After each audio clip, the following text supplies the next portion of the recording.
More so than with other filmmakers, I think Noah Baumbach's directorial style is defined less by what he does and more by what he doesn't do. He avoids having any unmotivated camera movement throughout the entirety of Frances Ha, so that the single unmotivated camera movement feels magical by the time it finally arrives at the very end of the film. By the way, I made a whole video essay about this shot a couple of years ago, so check out that video to learn more. This kind of meticulous restraint in direction is something Baumbach has displayed throughout his career, all the way up into his latest film, Marriage Story. By showing such restraint in so many areas of filmmaking, Baumbach is able to turn common visual storytelling techniques into something different altogether. Quick cutting, for example, might be common in the editing of many films, but not in Baumbach's work, and Marriage Story is no exception. The fact that there is no quick cutting throughout the vast majority of Marriage Story makes the one moment where Baumbach does cut quickly for a joke. You just stamp your foot? I don't think I've ever done that before. I'm just so angry. Land even harder. It's a kind of subconscious contrast that audiences will feel without necessarily recognizing or understanding. It's all part of the way that directors pull strings and orchestrate audience reactions from the shadows, unseen.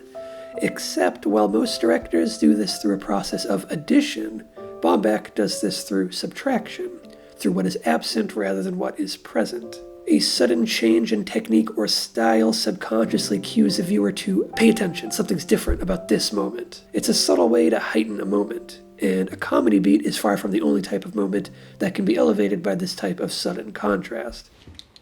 And I do this thing for his mom where I pretend to cut myself, but I retract the blade, but I don't do it with him. Oh. That's fine. Are you okay? Yeah, I must not have retracted the blade all the way. There are two other great moments in Marriage Story that get the absolute most mileage possible out of Baumbach's direct by subtraction approach. But rather than arriving as a reversal of Baumbach's avoidance of quick cutting, each of these two moments is derived from something even simpler, a close-up. There's a new hotel on Highland that's supposedly not too expensive and pretty nice. Oh, okay. I'll check it out. Again, that's great about the MacArthur. Thanks.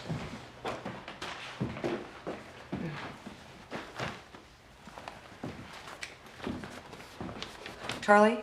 Yeah. Instead of being tied to a comedic intent like the foot stamping beat, this moment is tethered to the character's psychological state. It's not just a close-up, it's a punch-in close-up, and it feels so drastically different from everything that preceded it. Now, it's not really possible to demonstrate the full effect of this moment in a video since so much of its efficacy is derived from the restraint shown throughout the rest of the film. You'll have to either watch the film for yourself, or just trust me when I tell you that this moment stands out for the rarity of its shot type, a punch-in close-up. The restraint in only using this type of shot in this particular moment gives its usage a whole new meaning.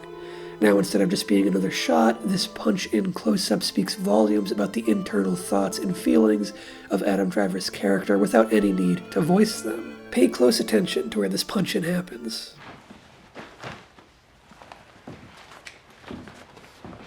Charlie? Yeah. Thanks. This punch-in close-up is the camera's way of depicting that brief flicker of hope that flashes through his mind when she calls out to him. Charlie? Yeah. The camera is externalizing his emotions, bringing his hope of reconciliation up to the surface, only to dash those hopes a moment later. Thanks. This moment happens this far into the film, and it's the first time we've really seen a shot of this nature.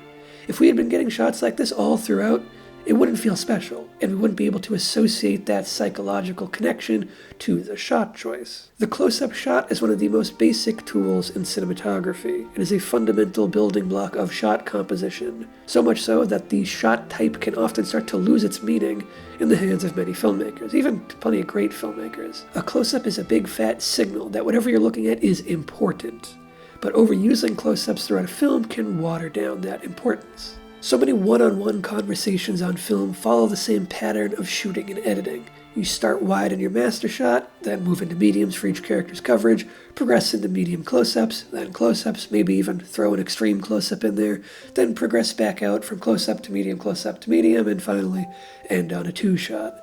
This accordion style of shot progression for conversation coverage is more common than you might realize until you start looking for it. Start wide, go in tight, end wide again. And there's certainly nothing wrong with this. It's even how film schools teach you to shoot conversations. And there's good reason for it. It gets the job done. It supports the dialogue and the story being told, and it tends to feel a bit more dynamic than just hanging back in a locked-off wide shot. But it isn't the only way to shoot dialogue between two characters, and it isn't always the best way either. I think shooting conversations this way can be an easy trap to fall into by default. It is extremely effective, after all. But I always appreciate when a director thinks outside the box and goes that extra mile to choose each and every shot with a real thematic purpose behind it. And it's one of the things I love about directors like Sidney Lumet. No. Did he rent the car with you? Did he what? Did he rent the fucking car with you? No. Or did he, you picked him up? Yeah, at his house. Did anyone see you there at his house? Mike Leigh. I bet you got a boyfriend now, ain't you? No, not at the moment. A nice-looking girl like you.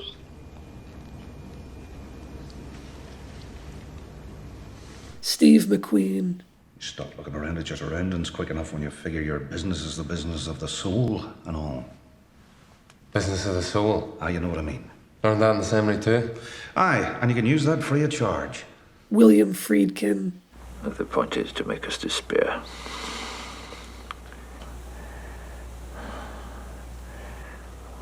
To see ourselves as animal and ugly. And of course, Noah Baumbach. Why do you want to go to Mom? She caused this, chick. I'm not chick. Yes, you are, and you don't know what you're talking about, chick. This is Mom's doing. Stop calling me chick. Didn't Mom tell us they would never get divorced? Yeah. So, Mom's a liar. Oh, fuck, that hurt. The screenplay to Marriage Story is packed with complex conversations and explosive arguments between its two protagonists. When shooting this script, it would have been easy to fall back on standard, familiar ways of shooting, and I would go as far as to say that Marriage Story would still be an excellent film, even if it were shot more conventionally.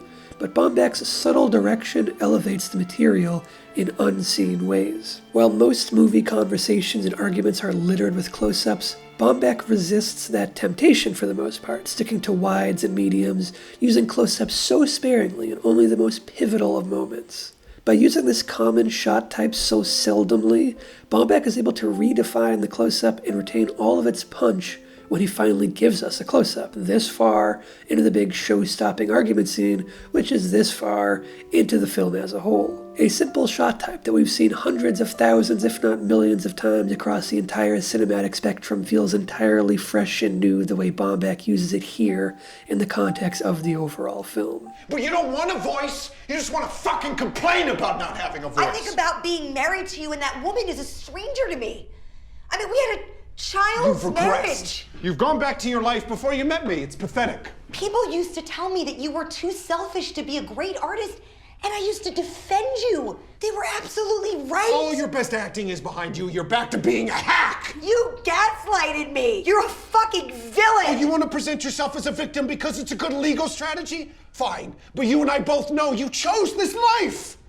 It's like a splash of cold water to the face after growing so accustomed to the film's more restrained, pulled-back shooting style. An argument in an empty apartment with blank white walls rarely, if ever, feels as dynamic as this, and that is owed entirely to Baumbach's remarkable shooting style. Once again, to get the full impact of these moments that I'm highlighting here, you really do need to see them within the context of the entirety of Marriage Story. So I recommend you watch or rewatch the movie with these moments and techniques in mind. Thanks for watching my video essay. I always enjoy talking about Noah Baumbach as his techniques are far more subtle than the average filmmaker. Baumbach's invisible direction is interesting to explore and something I never really see talked about in most film criticism circles. So, subscribe right here to Brickwall Pictures for more of my stuff. If you want to support my work, I am currently running a crowdfunding for a feature film that I co-wrote. We have a proof of concept that you can watch to see what you're getting into before you donate. Check that top link in the description. Check out the crowdfunding page, watch the proof of concept, and if you like it, go ahead and donate. Thanks for watching. I'll see you next time. Bye.